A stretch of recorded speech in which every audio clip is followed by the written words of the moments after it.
Hi అండి, అందరికీ నమస్తే. నా ఊపిరి నీవే సఖియా పార్ట్ 5 మీటింగ్ మొదలు పెడతామని ఆర్య చెప్పిన వెంటనే రాజలక్ష్మి తన స్పీచ్ స్టార్ట్ చేసింది. ఈ రోజు మనం మాట్లాడుకునే టాపిక్ ఏంటంటే మన కంపెనీ మధ్య పాల్గొన్న కాంపిటీషన్ గురించి చెప్పుకోవాలి. మన కంపెనీ తరపున 2 డిజైనర్స్ షార్ట్ లిస్ట్ అయ్యారు. నవనీతకు, అంజలికి మీరందరూ కంగ్రాట్స్ చెప్పండి. వాళ్ళని మనం షార్ట్ లిస్ట్ చేశామని చప్పట్లు కొడుతూ చెప్పింది రాజలక్ష్మి. తాని ఎవరో సీరియస్ గా చూస్తూ ఉన్నారు అని అనిపించడంతో పక్కకి తిరిగి చూసింది అంజలి. ఆమెను నవనీత సీరియస్ గా తినేసేలా చూస్తూ ఉంది. ఒకవేళ ఈ పోటీలో గెలిస్తే కంపెనీ నుండి చాలా పెద్ద మొత్తంలో బోనస్ వస్తుంది. అందుకని అంజలితో నువ్వా నేనా అన్నట్టు పోటీ పడుతూ ఉంది నవనీత. ఆ కాంపిటీషన్ సిచ్యువేషన్ ఎలా ఉండబోతుందో రాజ్యలక్ష్మి ముందుగానే అంచనా వేసింది. ఆమెకు ఎన్నో సంవత్సరాల అనుభవం ఉంది కాబట్టి ఆమెకు తన పని పట్ల కూడా ఎంతో నమ్మకం ఉంది. ఇక ఇలా అక్కడ ఉన్న వాళ్ళందరినీ చూపులతోనే గమనిస్తూ ఉన్న అంజలి చూపు ఆర్యపైన ఆగిపోయింది. ఎందుకంటే అతను కూడా ఆమెనే చూస్తూ ఉన్నాడు కాబట్టి. ఇతనికి నన్ను చూడడం తప్పించి మరో పని లేదా? పొద్దస్తమాను నన్నే చూస్తూ ఉంటాడేంటి? ఛే అని మనసులో అనుకుంటూ చిరాకు పడుతుంది అంజలి. నిజానికి అంజలి వాళ్ళమ్మ అనిత అదే ఆర్య కోసం తన ప్రాణాలు అర్పించింది. అంత మాత్రం చేత ఆర్య తనని ఇలా చూస్తూ తనకు స్పెషల్ ట్రీట్మెంట్ ఇస్తూ అందరూ నోట్లో పడేలా చేయటం అంజలికి అసలు ఏమాత్రం నచ్చడం లేదు. ఇంకా చెప్పాలి అంటే అతని పిచ్చితనం కారణంగానే అంజలి వాళ్ళ అమ్మను కోల్పోయింది. అందుకోసం ఆమె అతన్ని కూడా నిందించడం లేదు. ఎందుకంటే అప్పుడు అతనికి కేవలం 5 సంవత్సరాలు మాత్రమే. ఊహ కూడా తెలియని వయసులో అతను చేసిన తప్పుకు ఆమె నిండు జీవితం పాడయ్యింది. కానీ ఆమెకు తెలియని విషయం ఏంటంటే మత్తులో అతను చేసిన ఒక తప్పుకు ఆమె ప్రస్తుత జీవితం కూడా ఇలానే ఏకులా మేకులా మిగిలిపోయింది. చూద్దాం మరి ఎప్పుడు తెలుసుకుంటాడో. తన ఫ్యామిలీకి దూరంగా ఒంటరి కొడుకుతో గడపాల్సిన పరిస్థితి అంజలికి ఎదురయ్యింది అంటే దానికి ఒక రకంగా ఆర్య కూడా కారణం. నీ అభిప్రాయం ఏంటో చెప్పు అంజలి అని సడన్ గా అడిగింది రాజ్యలక్ష్మి అంజలిని. అంతవరకు ఏదో ఆలోచనలో ఉన్న అంజలి ఆమె ఏం మాట్లాడుతూ ఉందో కూడా వినిపించుకోలేని స్థితిలో ఉంది. ఒక్కసారిగా ఆమె రాజ్యలక్ష్మిని అయోమయంగా చూసింది. మీరు మీరు దేని గురించి అడుగుతున్నారు అని ఉన్నట్టుండి అడిగింది అంజలి. ఆ మాట వినగానే రాజ్యలక్ష్మి మొహం ఎర్రగా అయిపోయింది కోపంతో. తను మాట్లాడుతూ ఉంటే ఈ అమ్మాయి ఏదో ఆలోచనలో మునిగిపోయిందని ఆమె వెంటనే అర్థం చేసుకుంది. నేను హెడ్ క్వార్టర్స్ నుంచి ఇక్కడికి ట్రాన్స్ఫర్ చేయించుకుని రప్పించారు అంటే ఏదో సాధించావని మాత్రం అనుకోవద్దు. ఇంత గర్వం పనికిరాదు అమ్మాయి. నీ సీనియర్స్ మాటల్ని నువ్వు వినిపించుకోలేనంత స్థితిలో ఉన్నావా? నా మాటలంటే నీకు లెక్కలేదా? లేదంటే నేనంటేనే నీకు పట్టింపు లేదా అని సీరియస్ గా అడిగింది రాజ్యలక్ష్మి. నిజానికి ఆవిడికి కోపతాపాలు ఎక్కువే, పొగరు కూడా ఎక్కువే. తన జూనియర్ అంజలి ఎక్కడ తనని మించిపోతుందేమోనని రాజ్యలక్ష్మికి భయం. అందుకనే అంజలికి గుణపాఠం చెప్పాలి అని అనుకుంది. ఇకపోతే అక్కడ మిగిలిన డిజైనర్స్ కూడా అంజలిని చూసి నవ్వుకుంటూ ఉన్నారు. ఆమె చూడటానికి ఎంతో అందంగా ఉన్నప్పటికీ ఇంత మూర్ఖంగా ప్రవర్తిస్తుందని వాళ్ళు ఊహించలేదు. ఆమెకి ఏం చెప్పాలో కూడా అర్థం కావట్లేదు. అంతలో ఆర్య ఈ సిచ్యువేషన్ ని కంట్రోల్ చేస్తూ నీ డిజైన్స్ గురించి చెప్పు, వాటి ప్రత్యేకత ఏంటి అనేది చెప్పు అని సింపుల్ గా అడిగాడు. అతను అలా అడిగిన వెంటనే అంజలికి కాన్ఫిడెంట్ వచ్చింది. ఆమెకు తన పని పట్ల పూర్తి శ్రద్ధ ఉంది. అందుకని ఆమె తన డిజైన్స్ గురించి చెప్పడం మొదలుపెట్టింది.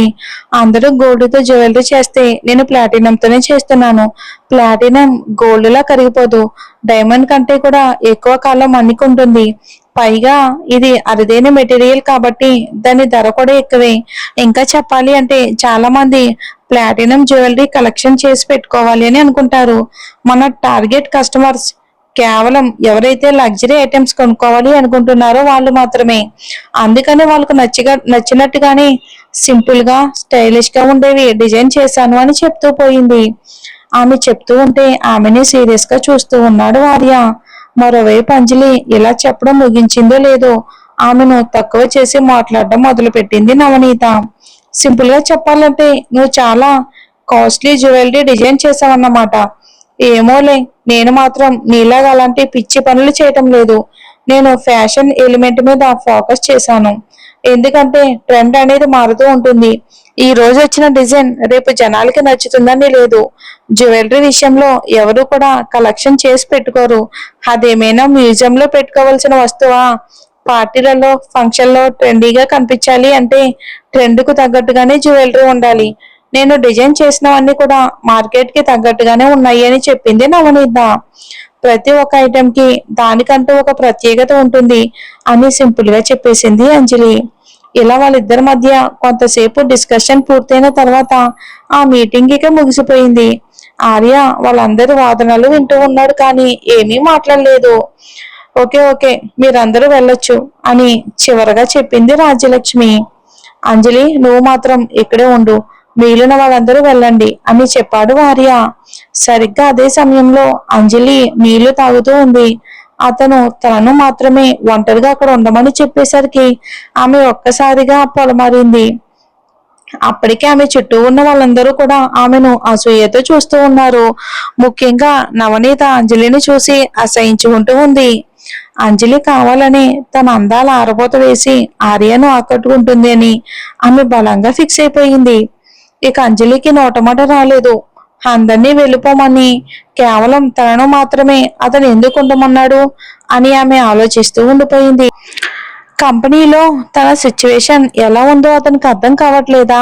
జనాలందరూ తమ గురించి రకరకాలుగా మాట్లాడుకుంటూ ఉంటే అతనికి ఆనందంగా ఉందా అని ఆమె ఆలోచిస్తూ ఉండిపోయింది అంజలి. మీకేమైనా కావాలా సార్ అని సీరియస్ గా అడిగింది అంజలి. నేను కొత్త ఫ్లాట్ ఇచ్చాను కదా, నువ్వు ఎందుకని ఆ ఫ్లాట్ కి వెళ్ళటం లేదు అని ఆర్య ఆమెను కళ్ళల్లోకి చూస్తూ అడిగాడు. ఎందుకు వెళ్ళాలి? నేను ఇంతకు ముందు మీకు క్లియర్ గా చెప్పాను కదా, నాకు మీ ఫ్యామిలీ నుండి ఎలాంటి ఫేవర్స్ అవసరం లేదు అని. నన్ను ప్రశాంతంగా బ్రతకనివ్వండి చాలు అని చిరాగ్గా చెప్పింది అంజలి. నువ్వు చెప్తుంది నిజమే, కానీ నీ కొడుకు గురించి కూడా ఆలోచించు. నేను నీకు ఇచ్చిన ఫ్లాట్ చాలా లగ్జరీగా ఉంటుంది.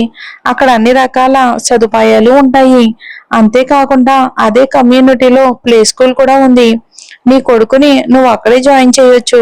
నువ్వు నీ కొడుకు హ్యాపీగా బతకడానికి అంతకంటే మంచి ఆప్షన్ ఇంకేమీ ఉండదు అని ఒక సేల్స్ మ్యాన్ లాగా కమ్యూనిటీ గురించి చెప్తూ ఉన్నాడు ఆర్య. అతను ఆ కంపెనీకి బాస్ అన్న సంగతి మర్చిపోయినట్టున్నాడు అని అంజలికి అనిపించింది. అంతేకాకుండా ఒక తల్లి తన కొడుకు భవిష్యత్తు గురించి ఖచ్చితంగా ఆలోచిస్తుంది కాబట్టి తను చెప్పిన దానికి అంజలి ఒప్పుకుంటుంది అని ఆర్య ఫీల్ అయ్యాడు. అవసరం లేదు, నా కొడుకు బాగోగులు నేను చూసుకోగలను అని సీరియస్ గా చెప్పింది అంజలి. ఆర్య ఒక గొప్ప బిజినెస్ మ్యాన్. అతనికి ప్రతిదీ డబ్బుతో కలవటం అలవాటు. కానీ అంజలికి మాత్రం డబ్బు కంటే కూడా తన ప్రేమ, అభిమానమే తన బిడ్డకు కావాలి అని బాగా తెలుసు. డబ్బుతో కొనలేనివి ఈ లోకంలో ఎన్నో ఉన్నాయి కాబట్టి తన కొడుకుని ఎలా చూసుకోవాలో అంజలికి తప్పించి ఇంకెవరికి తెలియదు. ముఖ్యంగా హార్య లాంటి వాడికి అసలు అర్థం కాదు. ఏమీ లేకపోయినా సరే అంజలి తన బన్నీతో హ్యాపీగా ఉండగలదు. బన్నీ కూడా ఎలాంటి సదుపాయాలు లేకపోయినా సరే ఎప్పుడూ కంప్లీట్ చేయలేదు. తన తల్లి చూపించే ప్రేమ, అభిమానం ముందు అవేమీ పనికిరావు అని చిన్న పిల్లాడికి కూడా బాగా తెలుసు. అంజలి మొండిగా తనిచ్చిన ఆఫర్ను ఒప్పుకోకుండా ఎదురు మాట్లాడుతూ ఉండటంతో ఆర్యకు చిరాకొచ్చింది. అయినా సరే అతను తన అసహనాన్ని కంట్రోల్ చేసుకుంటూ, సరే ఫ్యూచర్ లో ఎప్పుడైనా సరే నీకు ఏదైనా కావాలి అంటే నిరభ్యంతరంగా అడుగు అని చెప్పాడు ఆర్య. మీరు కూడా ఒక విషయం గుర్తుపెట్టుకోండి, ఫ్యూచర్ లో ఎప్పుడైనా సరే మన ఆఫీస్ విషయాలు తప్పించి ఇంకేం పర్సనల్ విషయాలు మాట్లాడకండి. అది కూడా అందరికీ మన మధ్య ఏదో జరుగుతుంది ఉందన్నట్టు అనుమానాలు కలిగించేలా ప్రవర్తించొద్దు అని సీరియస్ గా చెప్పి తన డాక్యుమెంట్స్ తీసుకుని అక్కడి నుండి వెళ్ళిపోయింది అంజలి. ఆమె తన క్యాబిన్ కి చేరుకుంటున్న వెంటనే ఆమెకు సుధాకర్ నుండి కాల్ వచ్చింది. అతను ఇంటికి రమ్మని ఆమెను ఆహ్వానించాడు. రాత్రి సరదాగా భోజనం చేస్తూ మాట్లాడుకోవచ్చు అని ఆయన చెప్పడంతో అంజలి వెంటనే ఒప్పేసుకుంది. మరోవైపు ఆర్య కుర్చీలో కూర్చుని తన అసిస్టెంట్ చెప్తున్న రిపోర్ట్స్ అన్ని వింటూ ఉన్నాడు. అంతలో అతనికి ఒక ఆలోచన వచ్చింది. ముందైతే నువ్వు అంజలి కొడుకు బన్నీ ఇన్ఫర్మేషన్ తీసుకురా. అంజలి భర్త ఎవరు అనేది నాకు కావాలి అని సీరియస్ గా చెప్పాడు ఆర్య. ఎలాగా అంజలికి తను ఏమీ చేయలేకపోతున్నాడు కాబట్టి ఏదో రకంగా ఆమెను తన దారిలోకి తెచ్చుకోవాలి అని అతను అనుకుంటూ ఉన్నాడు. ఒక్కసారి ఆమె లైఫ్ సెటిల్ చేస్తే తన గుండెల మీద ఉన్న భారం తగ్గిపోతుంది. అప్పుడు తన నానమ్మ రాజేశ్వరి దేవి కూడా అంజలి జీవితాన్ని సెటిల్ చేసినట్టు చెప్పి కావేరిని పెళ్లి చేసుకోవచ్చు. లేదంటే రాజేశ్వరి అంజలిని పెళ్లి చేసుకోవాలి అని మొండి పట్టు పడుతూ ఉంది. ఎంత తొందరగా వీలైతే అంత తొందరగా ఈ మ్యాటర్ ముగించాలి అని అనుకుంటూ ఉన్నాడు ఆర్య. అతను ఆర్డర్ వేయగానే అసిస్టెంట్ సరేనని ఒప్పుకున్నాడు. అంతలో ఆర్య మొబైల్ మోగింది. డిస్ప్లే మీద కావేరి పేరు కనిపించడంతో చెప్పు కావేరి అని అన్నాడు ఆర్య. ఈరోజు బిజీగా ఉన్నారా? మీకు వీలైతే మనం డిన్నర్కి ఏదైనా రెస్టారెంట్కి వెళ్దామా అని ప్రేమ కురిపిస్తూ అడిగింది కావేరి. సరే, నేను మన కోసం రెస్టారెంట్లో టేబుల్ బుక్ చేస్తాను అని చెప్పాడు ఆర్య. మీకోసం నేను ఎదురు చూస్తూ ఉంటాను అని ఉత్సాహంగా చెప్తూ ఫోన్ పెట్టేసింది కావేరి. ఆమెతో మాట్లాడి ఫోన్ పెట్టేసిన తర్వాత ఆర్యకి ఏదో తెలియని ఫీలింగ్ కలిగింది. అసలు కావేరితో ఆ రాత్రి తను గడిపినట్టుగా అతనికి ఎంత ఆలోచించినా సరే గుర్తుకు రావడం లేదు. తను ఆ రోజు హోటల్లో గడిపిన అమ్మాయి చాలా సున్నితంగా ఉంది. ఆమె పెదవులు గులాబీ రేకులతో చేసినట్టు శృతి మెత్తగా ఉన్నాయి. ఆమె బాడీలో నుండి చక్కటి నేచురల్ సువాసనలు కలుగుతూ ఉన్నాయి. ఆ రోజు ఆమె గట్టిగా ఆక్రందనలు చేస్తూ ఉంది. కానీ ఆమె అరుపులు కూడా ఎంతో తీయగా ఉన్నాయి. ఆమె వాయిస్ ఆర్యకు పర్ఫెక్ట్ గా గుర్తులేదు, కానీ కావేరి మాట్లాడుతుంటే మాత్రం ఆమె వాయిస్ అది కాదు అని అతనికి అనిపిస్తుంది. నిజానికి హోటల్లో ఆ రోజు జరిగిన పాడు పనికి 5 సంవత్సరాలు గడిచిపోయాయి. ఈ 5 సంవత్సరాలలో ఓ మనిషి పూర్తిగా మారిపోవచ్చు. కాబట్టి కావేరి కూడా మారిపోయిందేమోనని ఆర్య భావించాడు. అంతేకాకుండా తను చేసిన అన్యాయానికి కావేరి జీవితం నలిగిపోయింది కాబట్టే ఆమె ఇప్పుడు కరుకుగా మారిపోయిందేమోనని అతను అనుకున్నాడు. ఒక 5 స్టార్ హోటల్లో కావేరితో పాటు ఆర్య అడుగు పెట్టాడు. కావేరి ఎంతో కాస్ట్లీ మేకప్ వేసుకుని ఖరీదైన బట్టలు వేసుకున్నప్పటికీ కూడా చూడ్డానికి సాధారణ అమ్మాయి లాగానే కనిపిస్తూ ఉంది. ఆమె పెద్ద అందగత్తె ఏమీ కాదు, అలాగని అందవికారంగా కూడా లేదు. ఆ రోజు రెస్టారెంట్ లో మాత్రం అందరికంటే ఆమె అందంగా ఉంది. ఆమె అందానికి 100 రెట్లు మించిన అందంతో ఆర్య అందరి దృష్టిని ఆకర్షిస్తూ ఉన్నాడు. అతన్ని చూసి కవ్వింపుగా నవ్వుతుంది కావేరి. ఆ డిన్నర్ ఎంజాయ్ చేస్తూ ఉంది. అతనితో ఆమెకు కేవలం 3 వారాల పరిచయమే అయినప్పటికీ అతనికి దగ్గర అవడానికి ఆమె విపరీతంగా ప్రయత్నిస్తూ ఉంది. ఆర్య మాత్రం తన హద్దుల్లో తను ఉంటూ ఉన్నాడు. ఎంతవరకు అయితే ఆమెను పెళ్లి చేసుకోవడో అంతవరకు ఆమెకు దూరంగా ఉండాలి అని అతను అనుకుంటూ ఉన్నాడు.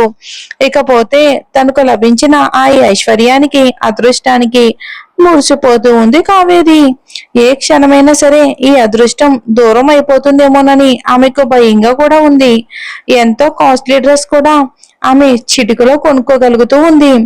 వజ్రాల నక్లీస్లు, బ్రాండెడ్ హ్యాండ్ బ్యాగ్లు ఆమె బోల్డ్ అని కొనుక్కుంటూ ఉంది. ఇదంతా ఆమెకు ఒక అద్భుతమైన కళలా ఉన్నప్పటికీ ఆ కళ చెదిరిపోతుందేమోనని ఆమెకు భయంగానే ఉంది. ఆ రోజు హోటల్లో ఆర్య బలవంతం చేసింది తనని కాదు అని. అంజలిని అనే విషయం ఒకవేళ అతనికి తెలిస్తే ఆ మరుక్షణమే తన బతుకు బస్టాండ్ అవుతుందని కావేరికి బాగా తెలుసు. అందుకని అంజలి బతుకు మరోసారి బుగ్గుపాలు చేయడానికి ఆమె ఒక కొత్త ప్లాన్ వేసింది. చాలా మంది అంటున్నారండి ఆర్యకి వెంటనే తెలిసిపోవాలి అని. స్టోరీ ఇప్పుడే కదా స్టార్ట్ అయ్యింది, మరి తెలుస్తుందండి. Thanks for watching.